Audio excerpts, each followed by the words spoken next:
O Chico faz questão que se saiba que ele é de família muito humilde.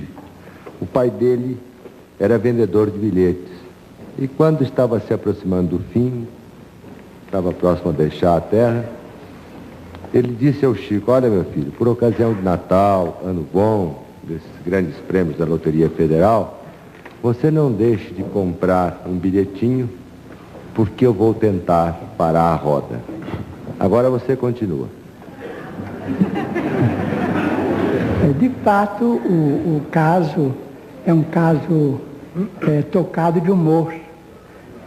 De início, devo explicar que isso não significa qualquer desdouro à memória de meu pai, porque ele foi para mim o melhor amigo.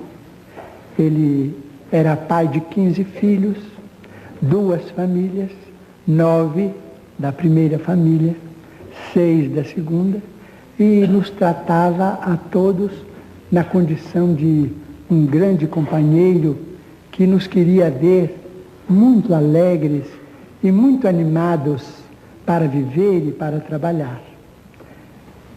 Então podemos rir, porque eu sei que ele, tendo conhecimento no mundo espiritual do que eu vou contar, ficará satisfeito e se rirá também muito conosco, porque meu pai era muito alegre neste mundo e continua também muito contente e muito otimista no outro.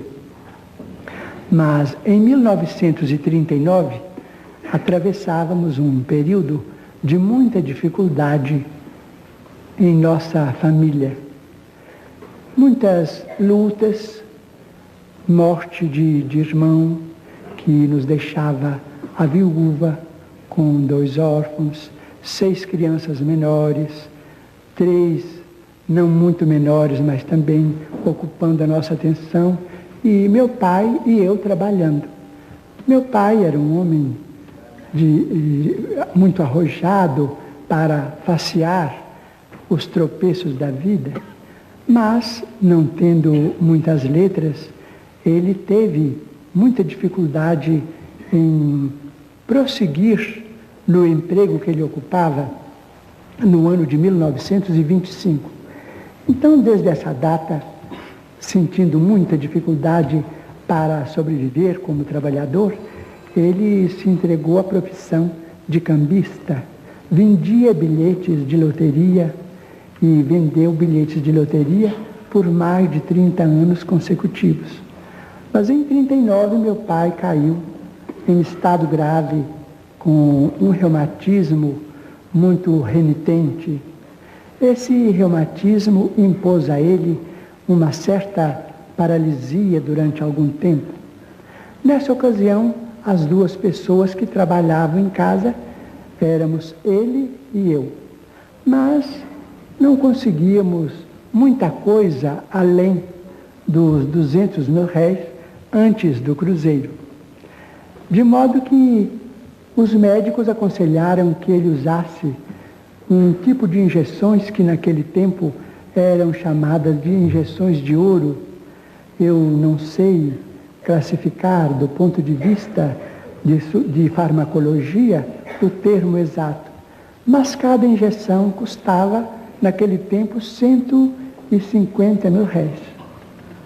Ele era obrigado a usar 2 por mês.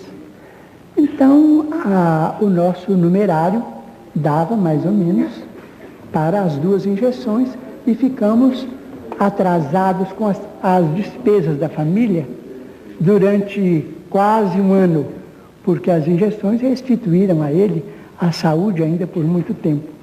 Mas, no ápice da moléstia, saiu a lume a obra Brasil, Coração do Mundo, Pátria do Evangelho, de autoria de um dos nossos maiores escritores desencarnados no Brasil. E amigos de Belo Horizonte chegavam em nossa casa comentando o êxito do livro, porque o livro estava sendo muito bem aceito. Meu pai ouvia tudo aquilo com muita curiosidade. Então, um dia, ele estava sem poder manejar as mãos nem as pernas, até que as injeções de ouro o restabeleceram. Então, aquele banho, aquele movimento de de arranjo no leito, era feito, esses movimentos eram feitos por nós, ele e eu, a sós. Então ele me disse: Chico, eu soube que esse livro que saiu de você foi entregue a benefício das almas. E nós também somos almas. E dizem que você também entregou este livro a benefício da pobreza. E eu creio que não existem pobres mais pobres do que nós agora. E você podia agora arranjar um livro para nós ganharmos algum dinheiro, porque nós estamos muito atrasados no armazém. Eu falei assim: papai, o senhor não deve pensar nisto, porque o senhor sabe, nós temos muitos amigos, todos nos ajudam, mas como paga vender o trabalho dos bons espíritos, isso não é possível, eles não permitem isso, nós estamos na mediunidade com absoluto desinteresse, os livros são deles, não são nossos, e eu peço ao senhor para não pensar nisso não. E o senhor não fica preocupado com isso não, porque as suas filhas, minhas irmãs e os filhos nossos pequenos vão crescer, isso tudo vai melhorar, nós todos vamos trabalhar, e na hora da dificuldade nós todos devemos, mas depois pagamos. E os nossos amigos de Pedro Leopoldo são sempre boníssimos, eles vão nos ajudar, os nossos credores. Eu disse: mas meu filho, você não pode receber um tostão destes livros. Eu falei assim: como paga, meu pai, não posso receber. Ele então disse: meu filho, então seus espíritos estão muito atrasados. Isso é gente que já morreu há muitos mil anos, no tempo que nada tinha preço.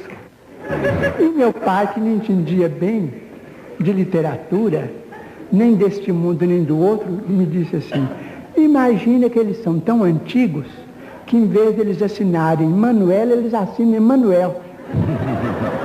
Isso é gente do Egito, é gente que não conheceu rádio, que não conheceu preço de feijão, porque eu acho que esses espíritos, se eles são caridosos, deviam ter dó de nós. Então eu fiquei assim um pouco constrangido, porque de fato era meu pai, aquela queixa dele era uma queixa de um doente, que eu não podia transmitir a ninguém, não é? Então ele viu que eu fiquei assim muito triste, com os olhos cheios d'água e tal, mas ele era muito bom. Então, falou comigo assim: olha, eu não vou te acariciar, porque minhas mãos não estão funcionando. Mas não fica triste com o que eu falei, não. Segue para frente com seus livros, com seus espíritos. Porque eu vendo bilhete de loterias. E, naturalmente, que breve eu vou partir para outro mundo. E eu, a hora que morrer, meu filho, vou parar a roda para você. Quando for no mês de junho, no mês de dezembro, você compra o bilhete da Loteria Federal, que eu vou parar a roda ou as bolas para você ganhar. Então até hoje eu compro, não é? Não é brincadeira. Mas eu creio em meu pai, quem sabe é lícito. A Loteria Federal é autorizada pelo nosso governo, eu continuo comprando. Ô Chico, depois... Não muito, mas em junho e em dezembro eu compro.